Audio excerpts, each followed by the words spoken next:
welcome to the Fierce Factor podcast and to this cool experience. Sarah, you're actually joining us today inside of our Academy incubator.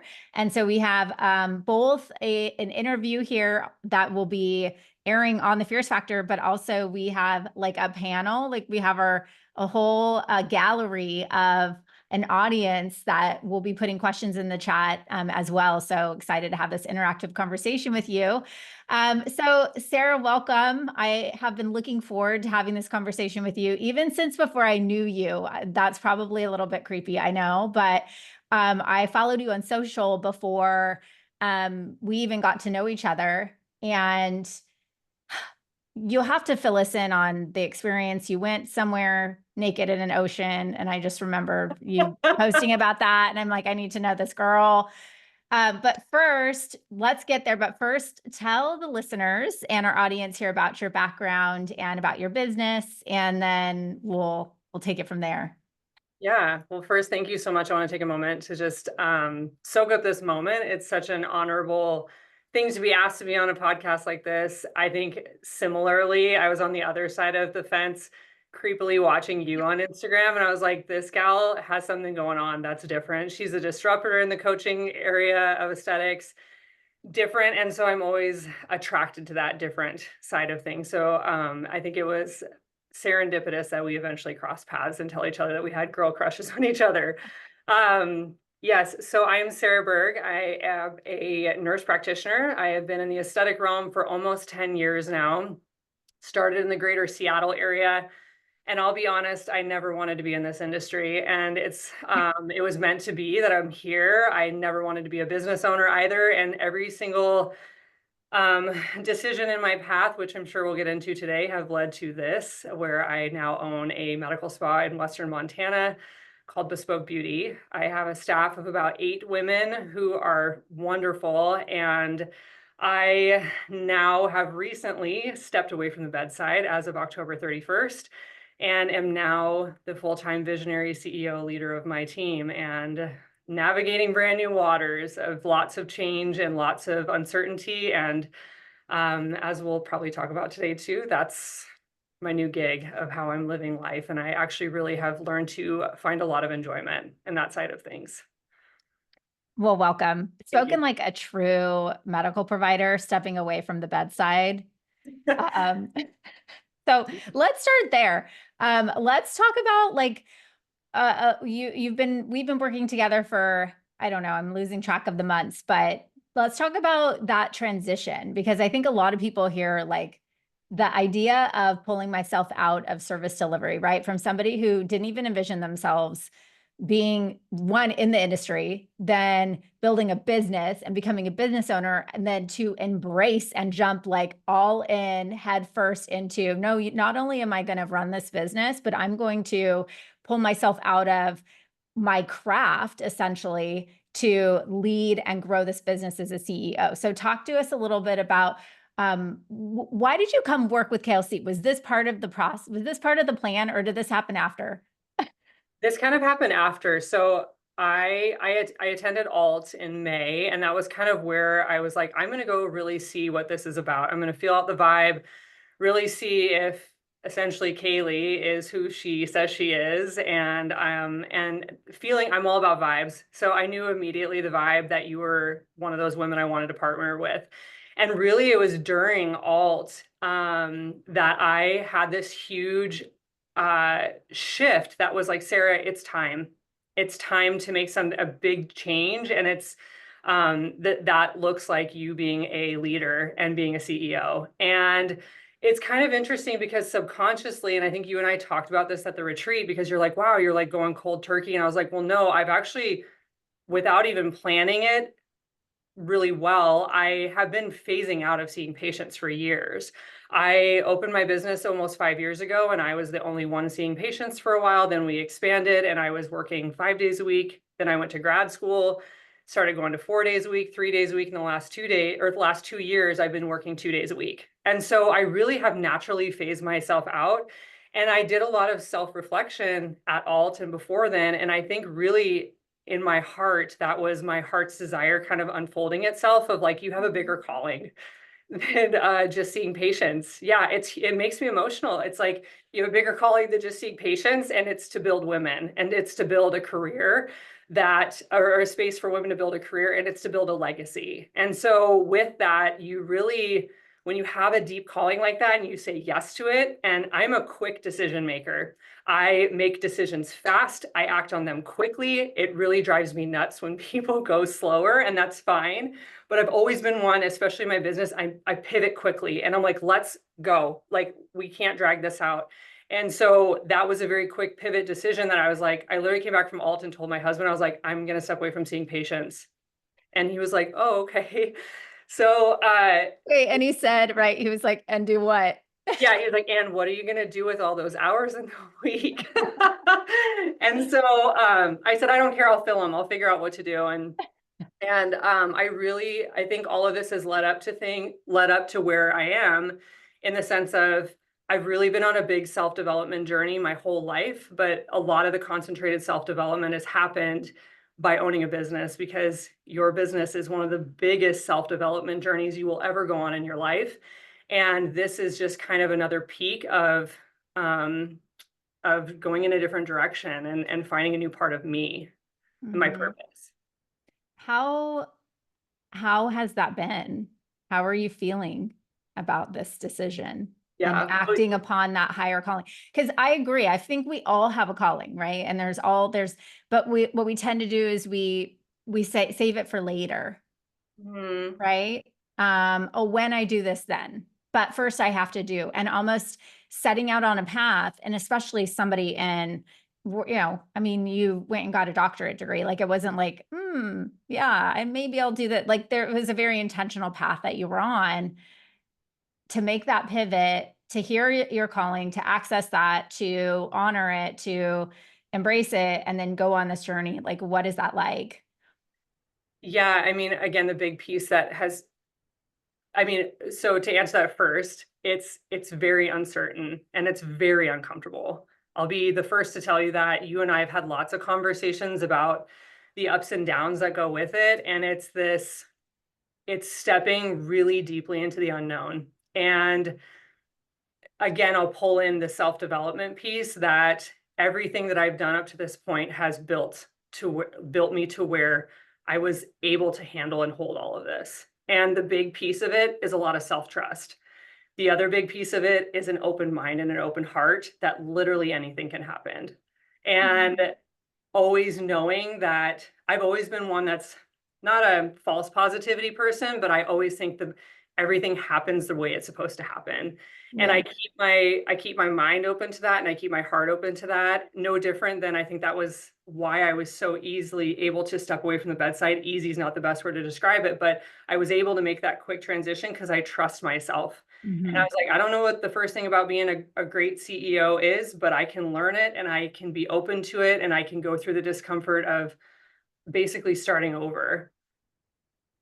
Yeah, well, there is nothing easy about it, and I No. will say it's been an honor, being a part of watching you navigate, and you talk about moving quickly. I think one thing I've noticed about you is that when you make a decision, you're so convicted to that decision that you expect it to be hard. You expect, um, self-doubt and those things to creep in, right? Um, you keep talking about trust and trusting yourself. Like, where does that come from? Many years of doing the opposite, Mm, not trusting myself. And that was, it's like one of those wounds that I had to look at, of listening to what everybody else had to say and what I thought or doing what I thought they wanted me to do. Because everybody else knew better than me. And so it was one of those things that I've grown a lot in this as owning a business, because you're at the top of the chain. You're making the big execution decisions, and you have to be sure of what you do, but also knowing that if you fail, you're going to learn something in that failure. And so mhm. you may not always be right, but you have to trust and spend time. I just spend a lot of time in meditation, a lot of time in self reflection, and I go off to also how it feels. How does this feel? How does this decision feel inside? What, if I do fail, then I can forgive myself and we can make another decision and move in a different direction. So I think that deep self-trust has come with time of getting to know myself better and to loving myself deeply and accepting all the different potentials that can happen when I make decisions, that it could be the wrong decision, but I still learn something from it, or we pivot and we make a better decision, or something good comes out of it. What would you say have been the biggest mindset shifts that you've made since you've been on this journey with us? You have the answers inside of you. Mm. You really do. You're not going to get them from somebody else. You're not going to get, and really the answers inside of you, I'll add to that, the answers inside of you are better than what anybody else can provide you. And again, that ties so deeply with the self-trust, but you really have to take the time to sit with yourself and say, this is my business. What is best for my business? What is best for my people? What is best for me? And you have those answers inside of you. So I think, and at first it was a little frustrating to feel that way, because it's like, you get into coaching and you want like, hey, do you have a policy for this? How do you pay your people? How do you guys do this? And like, not only just talking to coaches, you get this all the time, I'm sure. I know you know this too well, No, but because I'm looking at all the faces in this room, and this is like, I mean, spoiler alert, anybody who's thinking about working with me, I don't give answers easily. I make yeah, you work for them and I make you think. So, yeah. And that mindset shift, really, I have you to thank for it, because I listened to your podcast before I even coached with you, and you said a lot of that already. And I was like, oh wow, this gal's not going to be easy. Like, she's not going to hand stuff over. But I also, again, whenever stuff like that comes up, I'm like, okay, well, what's the feelings that you're having inside? Do you want to be given everything, or do you want to build something that's curated? Literally, bespoke means made custom for for a clientele or an individual. You are making a bespoke business, Sarah. You're making all of your policies that apply to your business, not somebody else's. And you're making decisions on what pay feels like good to your business, and the income that comes in, and the employees that you have, and how you want your employees to feel with that exchange of what you pay them, and all of it. And so I think the biggest mindset shift that I've had so far is that people are not going to give it to you. You have to be willing to do the work for yourself, and the answers are inside of you if you just take the time. You have to mhm, slow down and listen to that internal wisdom that you have. mhm. I love that. That makes me happy to hear.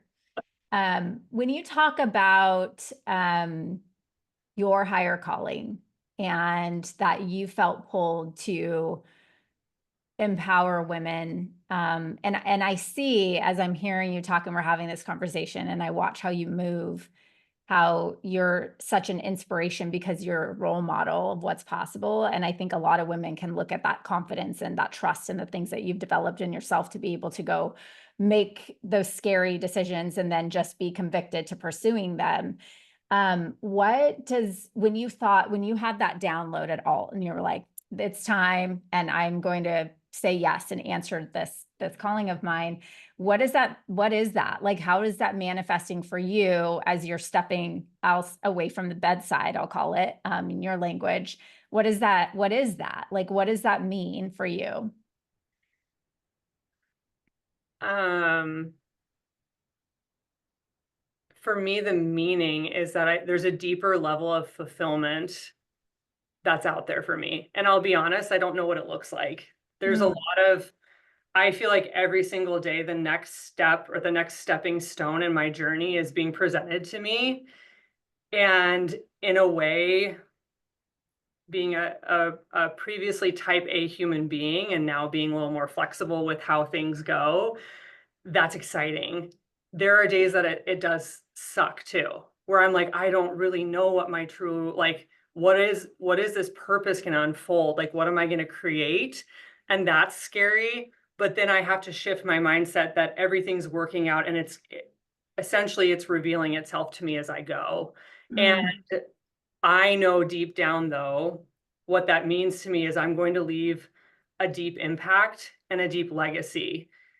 Not just like for family, it's like this big impact to my community and my employees and my um everybody who is in my inner circle, like that will impact in a positive way. And so what that means to me is that uh it's exciting, it's unknown, and this is teaching me to be flexible and to just watch things unfold for myself, but keep going and making the decisions every day, trusting that this bigger plan is all kind of coming together and building on itself. I saw a post that Alex Hormozy made a week or two ago, and someone shared with me, he referenced a speech, and it was a commencement speech that Steve Jobs gave at Stanford. And he talks about your journey in life, and that you realize, like he's realized where he is now, all the dots connect backwards. And it was such a beautiful, if you haven't seen that, we'll attach that in this show notes, a marketing team. It gave me chills. And as I'm talking to you, I think, like, from my perspective, I see so many women wait till they have that clarity, and the clarity comes by making the moves. And that's the point, is like, that's what I'm hearing from you, is like, I'm trusting my instinct and I'm feeling my way through, navigating what I know is my mission, and we're figuring it out as I go. But I also have the question for you too, because you have a business to run, right? And you have a lot of responsibility. You talked about being the big boss, how how do you anchor yourself back? Like, how, as you're going through this sort of exploration or this journey of finding your passion and this next stage for you, like, what are some of the tactics? How do you anchor yourself back to, like, what your vision is for your company and your why, when you feel stuck or you feel overwhelmed? Like, what is that process like for you? Some days it's hard, some days it's not. I think anchoring back to your why uh takes consistent reflection. So it takes reflection on how far have we come and where am I going? And if you don't know where you're going, then really evaluating. I think day to day, I just evaluate where we're at and what my team needs and listening to their needs. And I'm very transparent with my team. I told them, I said, this is a new venture for me. I'm figuring it out as I go. We basically just jumped off a cliff and I'm helping build and tell people how to build the airplane as we're falling. Stay patient with me, give me grace, give me understanding, but also be open to, I may burn some things to the ground. Yeah. We rebuild them. That's how business goes. We're going to find things, and I tell them, I don't know, some days will feel jumbled, like I have all these different projects and I come to them, I'm like, we need to fix this, we need to fix this, we need to fix this. And I have great leaders that are on my team that are like, Sarah, take a second, we can't have 17 projects, right? And Yeah. so I think just the things that anchor me back are also the people in my small circle that are like, hey, this is what we're focusing on. But also, I think taking a lot of time for reflection, taking time to slow down. I know I said I move quickly and make quick decisions, but also there's a beauty in the slowness of doing things. And even I've just started doing basic things, like I saw this great TikTok video the other day that was like, we need to remind our nervous system to slow down. And I tried my best to keep my nervous system slow as well, of like, slow down brushing your teeth, slow down making your coffee, like enjoy where you're at. And I think anchoring myself by enjoying where I'm at and how far I've come really can make the biggest difference too, of like, not forgetting how great this is right now. And someday I'll look back and be like, wow, you really took the time to soak up the memory of like how it felt and how it was. And now things are so incredible because you did take the time. It didn't like rush through and you completely forgot. Yeah, I mean, isn't that the point? Like, the journey, The journey. I mean, I look at it like, even, oh my gosh, with my kids, like, I was a terrible baby mom because I couldn't wait for them to be toddlers. And then they were toddlers and I couldn't wait for them to just like the day they could get up in the morning and like pour their own bowl of cereal and sit in front of the TV so I could get 2 hours extra of sleep. And then I couldn't wait for them to like, it was the next thing. And then now all of a sudden I've got a kid getting ready to go to college in 2 years. And I'm Yeah. like, what the, I'm like, okay, adopt. Like, I don't even know what to, like, I need to do it over, you know? And I think this is us in life, like so in a rush to, I think part of it's getting out of pain because we all are going to have the human experience, which is 50-50. And I think that's part of it is like, okay, rushing to the next thing. Yeah. But like that is so important, the taking pause, taking inventory of where you've been and what you've built. And I also think we talk about this in here as this isn't just a kind of a woo thing. Like this is a literal, like practical strategy to remind yourself and to see where you've come from, where you've been and how much you've grown, because it reminds you, and when we talk about you trusting yourself, it reminds you that that woman who you have become is going to be there for the next stage of growth and be able to handle anything that comes at her, you know? Yeah, I kind of want to get a little bit like tactical with you and that a piece you mentioned, which is about like your, you know, we may need to blow things up in the practice and like, woo, like I've got this great team or whatever, but like, let's get real about that, like granular, because what actually does happen when you make these big shifts and, you know, talk to me about what, and, you know, what that was like, what are some of the things that happened when you did slow down and start like actually spending time out of working in the business and on the business? Like, tell us how that's been. Yeah, it scared the hell out of my team. It did, because I've been the lead provider and the busiest provider in the practice, and my face has been so attached to the practice that they were like, okay, we trust you, but what's going on? Like, what we don't understand. And so that was another level of just like uncomfortability, because I had to also hold them and hold space for their discomfort, and but also be relatable that like, hey, we're all uncomfortable, we're working through this. And it hasn't been easy. Like I will be honest, like the vibe around the office has felt uncertain, uneasy. There's some days that feel easier, there's some days that don't. My leaders are very honest with me. They're like, things just feel rough some weeks. And the direction sometimes feels a little unknown. And I tell them, I reassure and say, yeah, I understand that. And we're figuring this out together. You're not alone. And it wasn't just that, it was my patients. They were like, whoa, like some were like, who do I see? Like, I've been seeing you for years. And so then my staff dealing with that as well. So there was just a lot of uncertainty and a lot of shaking up that happened here. And I think to a degree that still remains a little bit. The dust hasn't totally settled, and it's going to take time with just seeing these little evident signs of like my patients feeling comfortable with my other providers and handing them off. And then also my team seeing Sarah and this new role that I'm stepping into and the consistencies that they can depend upon me for in this new role. Mm. So yeah, it hasn't been easy. What are some of like the new systems and structure that you've had to put into your practice? What some of those, tell us like, what are some of the things that you've had to do since stepping out and how has that impacted your practice?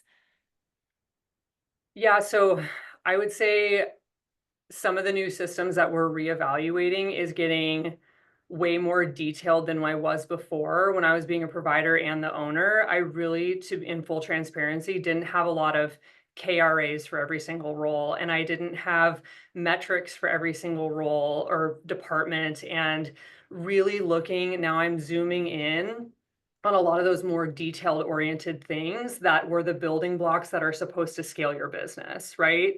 And so it's kind of going backwards and saying, hey, we've done really great up to this point without having these in place, but now we have to put them in place to be able to have clarity on roles and clarity on how everybody contributes to the growth of the company. And I think that too opens unfamiliar territory of like, wow, you've never had these things in our reviews before where I have to meet KRAs and what is a KRA and teaching that. I think that's been a little uncertain, but good. And then the other part of it too is some new like role offerings. Sitting down, my leaders and I, we are in the process right now. I was like, let's brain dump what all of us do. I want to see what you guys do every day, every week, every month. I'm going to do the same. We're going to sit down, we're going to do reoffers because I think there are things that are on my plate still that I was used to doing that need to go somewhere else because I have this feeling inside of me that these things are not what are serving me and serving me growing as CEO. And so really reevaluating these roles and how we were crossing lines. And I think we're going to find that a lot of us were doubling down on work that didn't need to be. Mm-hmm. Yeah. And you, I think on our last call, you mentioned you were spending a couple days a week shadowing and mentoring and coaching your Yeah. providers, right? Yeah, and that was another thing that was added in. So I spent about 1 day a week I have 2 medical providers. I spend 1 to 2 days a week with them and just coaching them, mentoring them, also just looking and examining areas where there's gaps and where we can improve our process and have further development of better processes. And, my providers are well trained. It's not so much training, it's more so let's just do some observation. And then on top of that, I've done a lot more one-on-one with my employees, spending more one-on-one time with them, sitting down with them.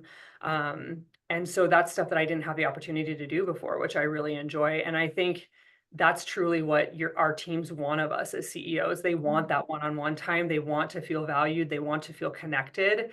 And essentially, at the end of the day, you build the people and the people build the business. And so Mhm. if you're not around to build the people, the business may suffer.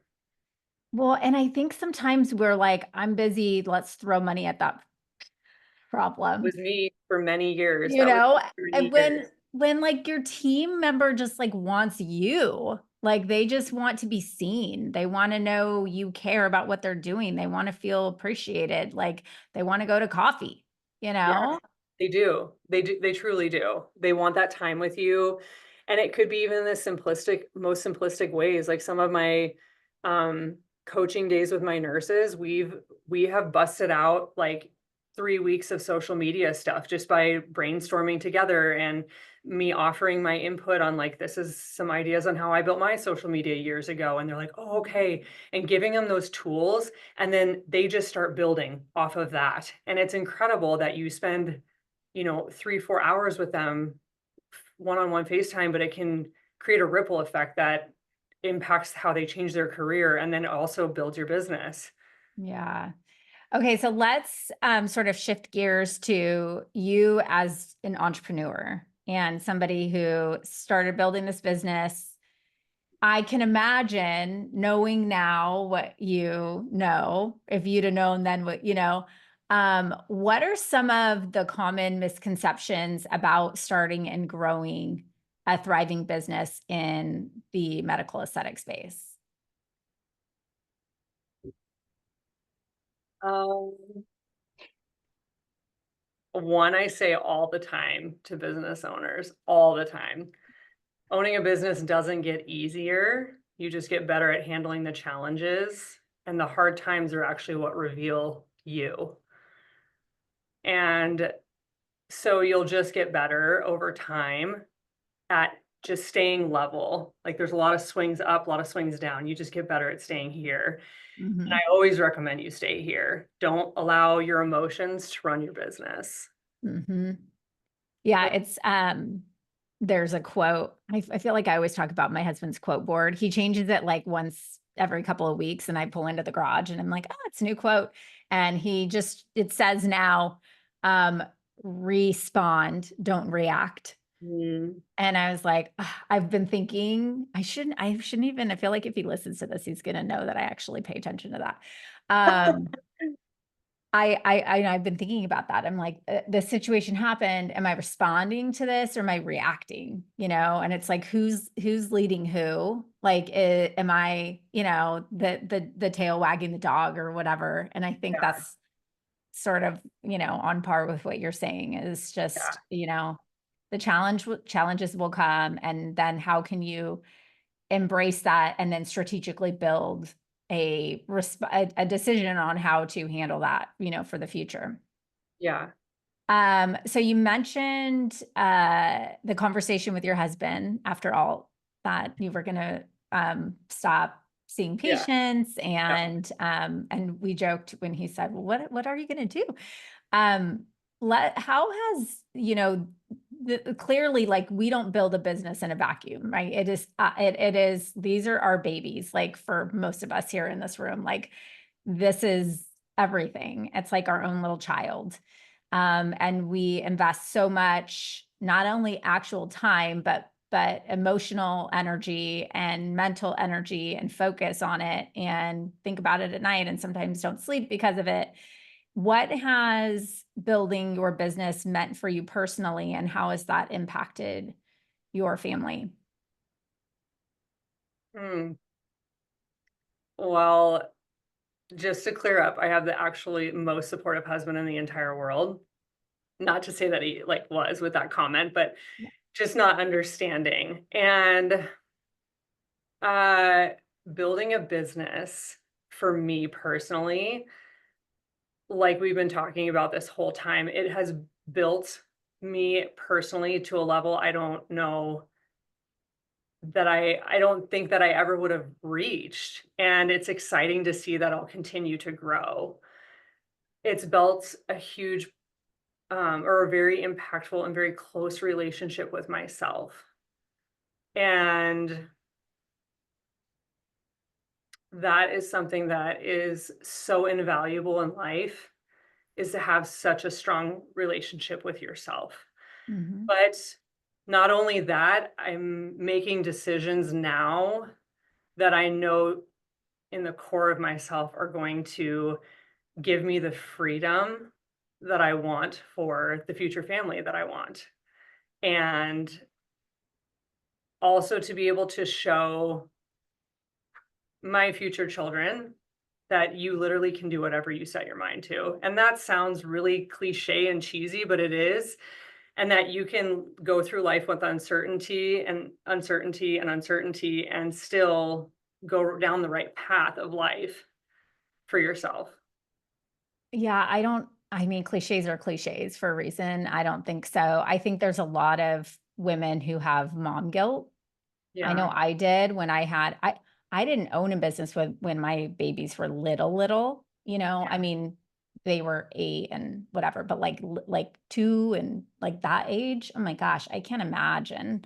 You know, I was working a full-time job and in a career, and I remember driving, pulling out and, you know, heading to work, and I would have to pass the park where my nanny was pushing Cooper on the swing, you know, and thinking to myself, like, what am I doing? I mean, I remember most days I cried on my way, like driving up to LA to go. I'm like, what am I doing? My baby's there. And then, you know, I share this because I think like we get what you said is so powerful, Sarah, because now through the lens that I have, and I have women, I mean, I have kids who can look at that. I see like the only thing I want for them is to believe in themselves and that they can do anything in the world. And when I think of the gift of like the fact that, you know, I had the opportunity to listen to my heart and go pursue my dream and live my best life and, you know, make an impact in the world, that is the message I gave them. Like they get to grow up and see a mother who believes in herself, and in as a result they believe in themselves and the fact that you get to carve your own path in the world and you get to pursue any dream that you have. And I don't think that there's a mother on the planet that doesn't want that exact thing for their children. yeah, So I, it's deeply meaningful to me, and I think really special that you say yeah, that. yeah. Yeah. And that your mind is a powerful tool. and you get to choose like the thoughts that you have that back up these dreams that you want for yourself, right? And it's Mhm. the mind is what takes the daily work, but if you do put in those daily habits and build them strong, then literally anything can come to fruition that comes to your mind. Yeah. Yeah. Would you would you recommend, and I'm thinking about too, like advice you would give to your past self, or, how would you advise somebody that was 5 to 7 years behind you to, to go about navigating their entrepreneurial journey?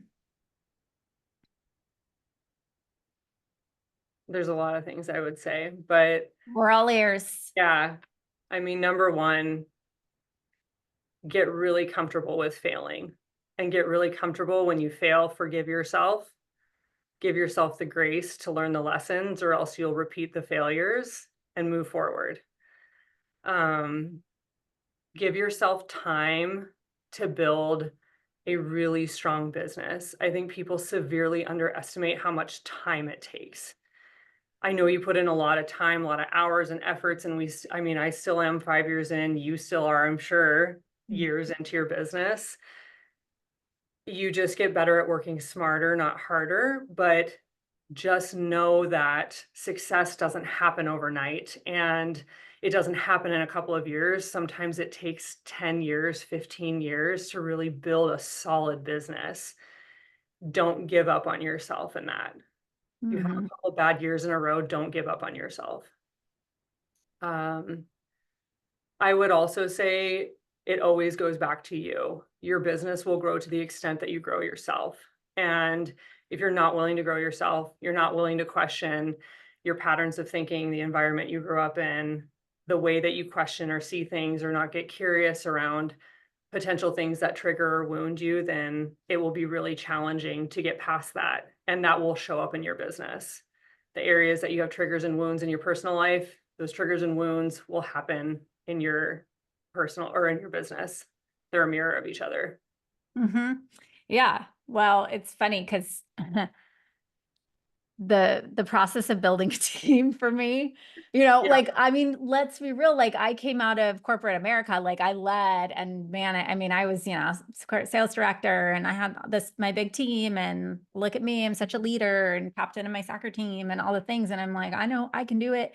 Like, who doesn't wanna work for me? And then it was like, uh, the things you learn about yourself going through the experience of, like, I'm just speak for myself, and I don't know if any of you guys, but, like, where I think I wasn't ready, like, I wasn't ready for the first employees that I hired, and I couldn't give them clarity or direction, I couldn't lead them properly, like, I had to go through that experience, Mhm. and thank God, like, I found life coaching in 2020, and, like, I have been know how to manage my mind, because we can get PTSD from an experience that happened and feel like we won't be able to move on from it, and that can happen in all the different aspects. When you talk about failing, right? Like that, those are for me biggest failures. But I do appreciate that. And I learned that about you very quickly at all, was how much investment you put into emotionally self-regulating, learning about your thoughts, like how do you control your mind? How do you, like, especially when you're growing and transitioning, right? Like we almost evolve into a different person, and then it's like the old version of ourself creeps in, and you feel like you've gone backwards again, and then you have to like redirect yourself. And it is just it is mindset is everything. It is, and I think that other part of that you just touched on, I think about that a lot because I think I'm going through a big grieving stage of grieving parts of Sarah who don't serve me anymore, and it's time to move on. That's hard. That's hard work. That really Yeah. takes some serious leaning in and some serious time by yourself, and really pointing out what are the things that are not serving me, and it's time to let it go completely. Yeah. And, I agree with you, I was in the same position when I first went from one room by myself to Bespoke, I hired, like, 9 people, and I was not ready. It was No. insanity.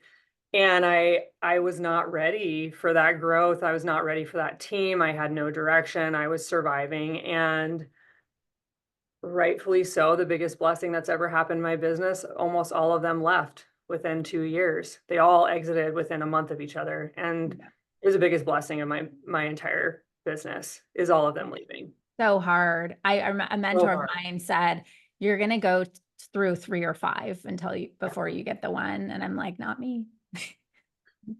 Nope, not me. Ain't Not me, and then happening. it happened to us No, on the right. no, I know. And it's like, you can't skip the line. Like it is what it is, it just Yeah. is. And then you get good at, um, accepting that that's part of leading, is having to, Sarah Tremmel and I talked about this yesterday, just make big girl decisions sometimes, you just have Yeah. be the adult, gotta be the adult. Yeah, and I think it's also good to accept that, people come into your career and your business and your life at certain points, but that doesn't mean that they're with you forever and they're good for you forever. Um, and understanding that you change, they change, and with the changes, like alignments come off, like are off, right? And so if they're not in alignment anymore, it's time to release the relationship. Mhm. Yeah, it's kind of It's like that season, reason, lifetime kind of yeah, thing, right? and it Yeah. stings. I feel like it stings less the more you are open to that. Mhm. It still Exactly. stings no matter when it happens, but it Yeah. stings less. So, kind of in wrapping up, I would love for you to tell us about your academy, because we talk about Bespoke, but how did that come about and what are your goals for your academy going forward? Yeah, my Bespoke Beauty Trainings is my group training academy. We started it this last year. Big reason, I'll be honest, that I did it is that I train for Galderma. I privately train. I'm all over. I was jet setting way too much. And I was like, you know what? Bring people to me. Like, let's bring them all here. Montana's great. Montana's not like going to a big training in Vegas or LA. Like it's geographically like a healing place to be. Mhm. And so I was like, let's bring people to Montana. Let's see how it goes. And they've been very popular. And then the other part of it that I've recently decided to bring in, and that's where my newest group training, the aesthetic alignment, has come from, is how do we align ourselves as humans better? And how do we improve ourselves? Because to me, I've truly seen the deep value, as we've talked about this whole entire interview, is the more you pour into yourself, like literally every aspect of your life gets better. Literally every aspect, including the patients that you see, the business that you're scaling, the team that you have, just your overall lens of how you view life becomes so much better, and you become more regulated with your nervous system, and you become more emotionally adaptive. And so I was like, this needs to be brought to the aesthetic space. And I don't know how we're going to do it, but again, we're just going to do it, and we're going to jump in. And it's been very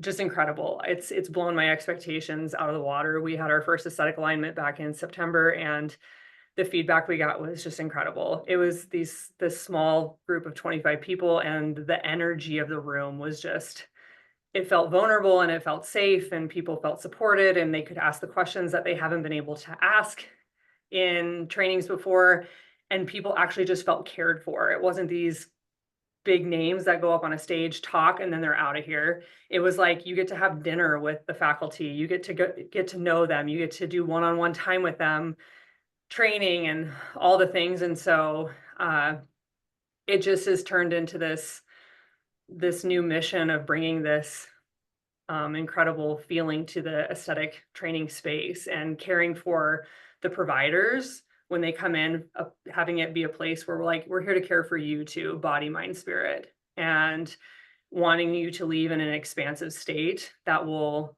grow you in any way that you desire in your life. And Mhm. Domino impact. yeah, I mean, that's it. Like, I'm just telling you, like, everyone, we work so hard to try to figure out our purpose, and well, it's like, just work on yourself, and like that in itself is going to open up opportunity to touch other people in a different way. yeah, So, it'll okay, give you there's a couple of questions in the chat here. So, One is, what are some of the things you do to train your emotional adaptivity? The thing that's going to train you the most is experience. I saw this quote the other day that I love. It says, experience is the biggest teacher. It gives the test first and the lesson afterwards, right? And so it's extrapolating the lessons through the experiences. But that being said, I do have daily habits that I do. So journaling is one. And journaling doesn't have to be this like strict thing. I have an arsenal of things that I do, like journaling, meditation, walking is a huge form of relaxation and like reflection for me. I walk alone, I walk with my husband, we decompress about a lot of things. A lot of stuff gets done when I walk. And so rhythmically, it helps me to walk, it helps my nervous system. So I think, and also doing things that challenge me every day. So working out in the gym, I challenge myself to lift harder, or I challenge myself to do something that pushes me harder physically and mentally. And then also doing check-ins with myself. How am I feeling? What is my mindset at? And that sounds simple, but it, even like the minute I wake up, I just saw your post the other day, Kaeli, that said you used to wake up and your list would go through your head, and now you wake up and you say, thank you, God. And I actually started doing that to get my list out. My list is still there, but I interrupt it with being like, thank you. Thank you. I'm awake and I'm healthy, and I have a thriving business, and I have a thriving life, and I have a warm home. And so really being grateful is a huge one that really will emotionally make you so adaptable even in the hard times. And I try to find things like, how blessed am I that I have problems to solve? How blessed am I that I have, people come to me on my team to solve issues? How blessed am I that I have a list of things to do?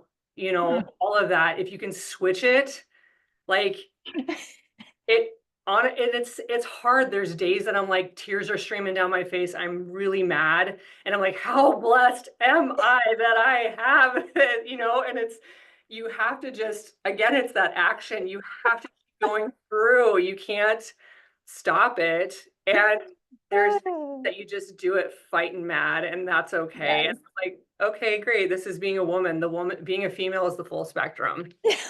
I'm laughing because I box Shan almost every, like at the end of the day, if I have like a busy day, hard day, and we have virtual teams. So like I do the download. I'm like, this what happened, la la la. And I'm like, I'm so grateful for this. And this is going really well. And I'm just rattling off like a list of positive things. She's like, that's so great. That's so great. And inside you're just like, okay, I'm really like what I really want to do is crawl under a rock, like go jump off a mountain. Like, but then like put yourself in that perspective of like, how great is it? And how grateful am I that I'm in a leadership position, that I like have all these problems to solve and these big things to do. Like I didn't, like I said, I didn't ever imagine I'd be a business owner. I didn't ever imagine I'd be in aesthetics, and how great I've been in this position, and I think all these things are revealing themselves in timing to build who I am.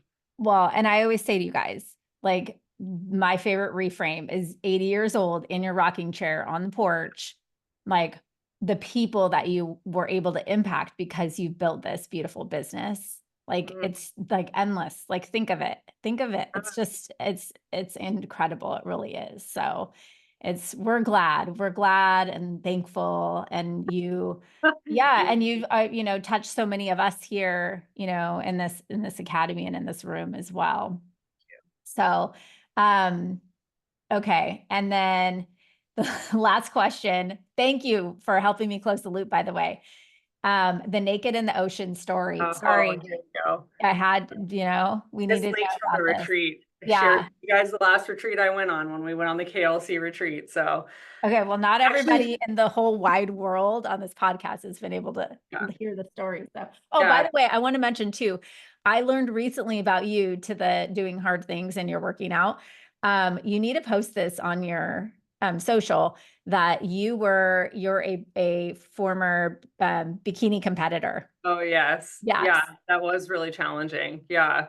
I did not know that. I prepped in 8 months. It was wild. I went from like 20% body fat to 8% body fat in 8 months. It was wild. It was a one and done. I was like, all right, did it. check off the list. Let's go back to eating pizza and drinking beer. Yeah. It's too short. Short. Yeah, Okay, so exactly. Okay. let's talk about this on the beach naked situation. We'll get it out.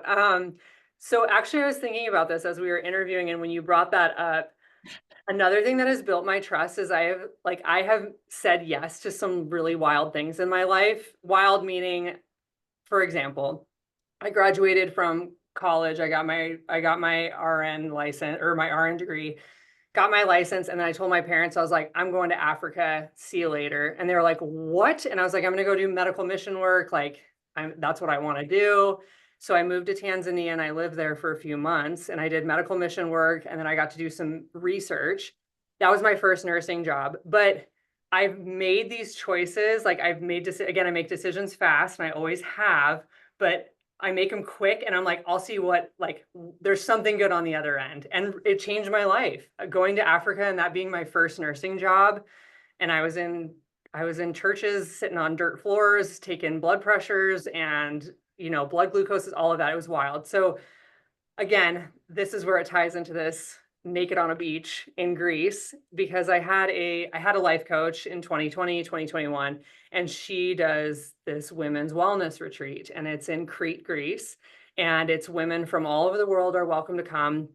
She does it with another coach who is from Sweden. And so most of the women who went on this one were from America and Sweden. And it's in this beautiful, like, celebrity rented villa. Like, celebrities literally go here because it's on a deserted beach where, like, no one's around. And you feel like you're on the edge of the world, and you're right on the Aegean Sea, and it's just incredible. So I, again, was one of those situations. I was like, I'm gonna go. It fell on my 1-year wedding anniversary week, and just told my husband, I was like, hey, so how would you feel if, like, I was in Greece and you were here? And he was like, okay, Sarah, sure. If you think it's going to be helpful and healing, go, and we'll celebrate our anniversary later. And so it was just this really beautiful, like, again, body, mind, and spirit opening situation where I spent a lot of time in self-reflection, sitting on the beaches of Greece, and clothing was obviously optional, being a women's retreat. And Obviously. yeah, I mean, it's just like these situations, like, push your boundaries a little bit. Like, I'm not one of those people that's just like, let's just not wear clothes, but it was like, let me push my boundaries and see where I'm at, and see what kind of growth comes out of it. And it was incredible. So we ate great Greek food and did a lot of, like, really good mindfulness practices and connecting with other women from around the world. It really put in perspective a lot of things, that, like, the feminine in general is, like, such a dynamic, like, broad spectrum. Like, we feel rage, we feel happiness, we feel joy, we feel anger, we feel sadness, we feel anxiety, depression, like, all the things. And but we're also, like, this really beautiful group of females that are like, women are, like, what makes the world go around. And it built, like, a huge piece of, like, female strength in myself and my value as a woman, and, like, what I bring. And that, not only can I build a very successful business, like, I literally can bring life into this world, and that's huge. Mm-hmm. So that was the Greece story. Yes, that Yeah, was the PG version. No, I'm kidding. No, yeah, that was. totally. There's an R-rated version that probably shouldn't go on podcasts. Okay, yeah. If you want more to that story, my little hook here, Sarah is going to be speaking at Alt this year. So, yeah, big announcement. So you guys can come and listen to more of her story and tap into her brain as well. So we're excited to have you Thank at you. Alt. Okay, so how can the audience follow you, find you, and get involved in alignment and all the things?